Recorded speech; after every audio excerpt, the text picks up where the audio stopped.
कोई भी शारीरिक काम चेष्टा ना होने पर भी शरीर से जो वीर्यपात होता है क्यों निकलता है? जब उसकी कोई क्रिया नहीं, उसे कैसे रोका जा सकता है? जो उन्होंने बताया था, वीर दो तरह से निकलता है। एक तो जो घातक है वो उसी के शरीर से निकलेगा जिसने हस्तमैथुन किया है या गंदी क्रियाएं करके बच्चापन से ही वीर को नष्ट किया है। जैसे 12-13 वर्ष की अवस्था है और उस अवस्था से आप अपने कुसंग के कारण वीर का नाश कर रहे हैं, तो कुछ वर्षों तक हस्तमैथुन करने वाला या अन्य गंदी चेष्टा करने वाला ये नहीं जान पाता है कि इसके द्वारा मेरी हानि हो रही है। वो नहीं समझ पाता, क्योंकि जीवनी शक्ति भगवान अपनी तरफ से देते हैं। वो बिल्कुल ना खाए और हस्तमैथुन करे तो भी उसको समझ में नहीं आएगा। कुछ समय के बाद जब उसकी स्थायी जीवनी शक्ति से क्षीण होना प्रारंभ हो जाएगा, तब उसे वो लक्षण जो हस्तमैथुन करने से नाश ऐसे उस प्रसंग में बताया गया, वो लक्षण उसके जीवन में उत्पन्न होने लगते हैं। अब यदि वो किसी संग के प्रभाव से हस्तमैथुन बंद कर देता है तो उसका वीर्यपात होगा। अगर वो 3 दिन में वीर्यपात करता रहा है तो 3 दिन में वीर्यपात होगा, पक्का होगा, क्योंकि उसका अभ्यास बन गया है। 2 तरह का ये वीर्यपात माना जाता है। एक, जैसे आप ठीक दिनचर्या से चल रहे हैं, आपका खान पान संयम सब ठीक। पहली बात तो ये है कि जिसने कभी हस्तमैथुन आदि के द्वारा वीर्यपात किया ही नहीं, उसका असली वीर कभी वीर्यपात होगा ही नहीं। बात पक्की समझ लेना। ये जीवन के अनुभव की बात करें, इसमें मतलब क्यों में लगाने की जरूरत नहीं, आप खुद देख लीजिएगा। यदि आपने कभी हस्तमैथुन नहीं किया, कभी किसी भी तरह से जनेंद्री का घर्षण करके वीर्यपात नहीं किया, तो आपकी वो संतानोत्पत्ति की क्षमता वाला जो वास्तविक वीर है वो स्वाभाविक निकल ही नहीं सकता। यदि आपने मार्ग दे दिया है, फिर उसके निकलने का मार्ग हो गया। तो एक होता है, परमहंस जी ने बताया कि एक होता है कि आप सो रहे हैं और आपको बिल्कुल पता नहीं, मतलब बिल्कुल कोई काम का संकल्प नहीं, कोई क्रीड़ा नहीं, और आप जगे, आपको ऐसा लगा कि वीर्यपात हो गया, वो दोष नहीं। जैसे जब हम गुड़ बनाते हैं तो उसमें गंदा फेन निकलता है ऊपर, पतोई कहते हैं गांव में। जैसे अरहर की दाल जब उबाली जाती थी गांव में, तो ऊपर उसका फेन निकलता है। ऐसे ही ये शरीर का विकार निकला, ना कि ब्रह्मचर्य नष्ट करने वाला वीर।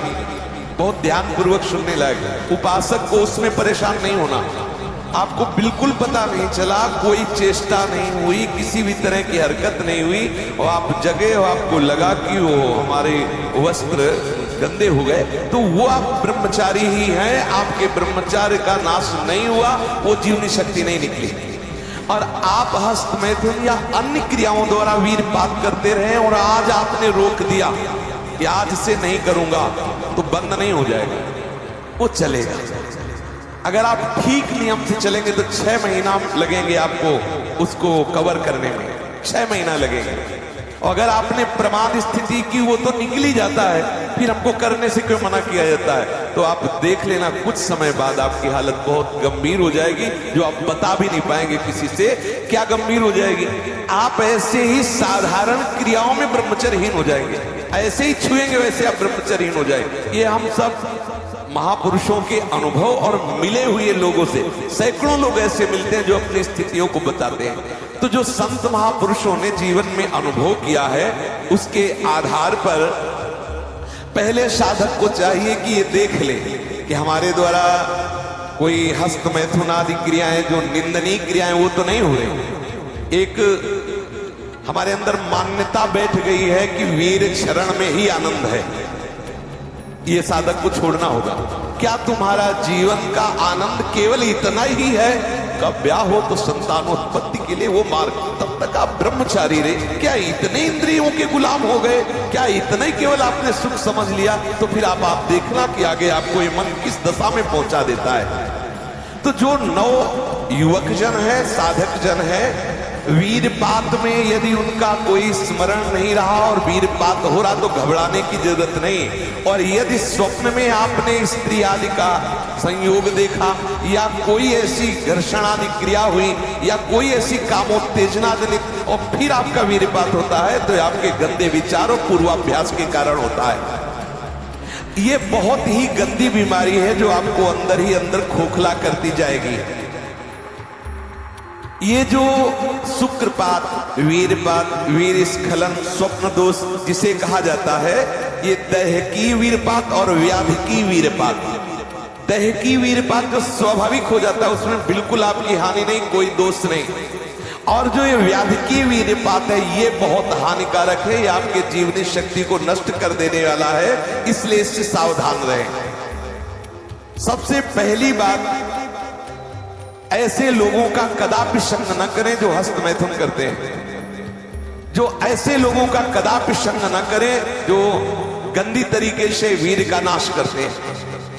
वीर संतानोत्पत्ति के लिए शास्त्र आदेश करता है, मनोरंजन के लिए नहीं। ये जीवनी शक्ति, मनोरंजन का भी भाग नहीं है।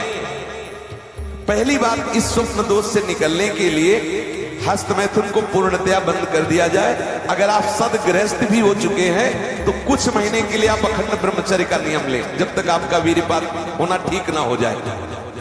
आप वो हानिकारक जो कामोत्तेजना बढ़ाने वाले भोजन है उनको छोड़िए, जैसे अत्यधिक नमक, बहुत कड़वी लाल मिर्च, और जैसे बहुत ही वो मीट मसाला आदि जो बहुत ही कड़वा तीखा, ऐसा गरम मसाला और बिल्कुल गर्मा गर्म भोजन, ये आपके स्वप्न दोष के ठीक होने की बात है। यदि आप स्वप्न दोष से बचना चाहते हैं तो अत्यधिक नमक, बहुत कड़वी मिर्च, बहुत ही वो उष्ण गर्मा गर्म भोजन, बहुत गर्म मसाले से बना हुआ भोजन और अत्यंत खट्टी चटनी, जैसे इमली की है, कच्चे आम की चटनी है, और मांस। ये जो लोग कहते हैं कि मांस ताकतवर होता है, तुम्हारी चर्बी बढ़ा देगा, ताकत नहीं। ताकत कहते हैं संकल्प शक्ति को। ताकत शरीर शक्ति प्रधानता नहीं होती। संकल्प शक्ति का एक महात्मा पूरे समुद्र को अंजुली में पी गया। देखो, संकल्प शक्ति, शरीर की शक्ति एक सीमित शक्ति है, संकल्प शक्ति एक महान शक्ति है। जो ब्रह्मचर्य से युक्त होता है उसकी संकल्प शक्ति बढ़ती है। भले आप मांस खा के मोटी चर्बी और आप व्यायाम करके दिखा सकते हैं कि देखो मैं ब्रह्मचर्य क्षीण करता हूं लेकिन बलवान हूं, लेकिन आप आत्मशक्तिहीन है। वो आपका मोटा हो जाना बलवान नहीं है, आपके सुंदर सुंदर मांसपेशियां निकल आना वो बल नहीं है। आप शक्ति, बलवान वो है जो आए हुए आंतरिक वेगों को सह जाए। आए हुए आंतरिक वेग को जो सह गया वही बलवान है। ये जो मछली, अंडा, मांस खाते हैं ये कभी इस रोग से मुक्त नहीं हो पाएंगे। और जो लोग कहते हैं मैं तो खाता हूं मेरे अंदर नहीं, विश्वास मत मानना, पक्का झूठा है वो। जो शराब पीता है वो अपने वीर को पवित्र नहीं रख पाएगा। चाहे गृहस्थ हो, चाहे व्यापारी हो, चाहे किसी भी तरह की स्थिति में हो, सावधान हो जाओ, ये शराब आपके जीवन को नष्ट कर देगी। ब्रह्मचर्य में अपने आप एक उन्माद है,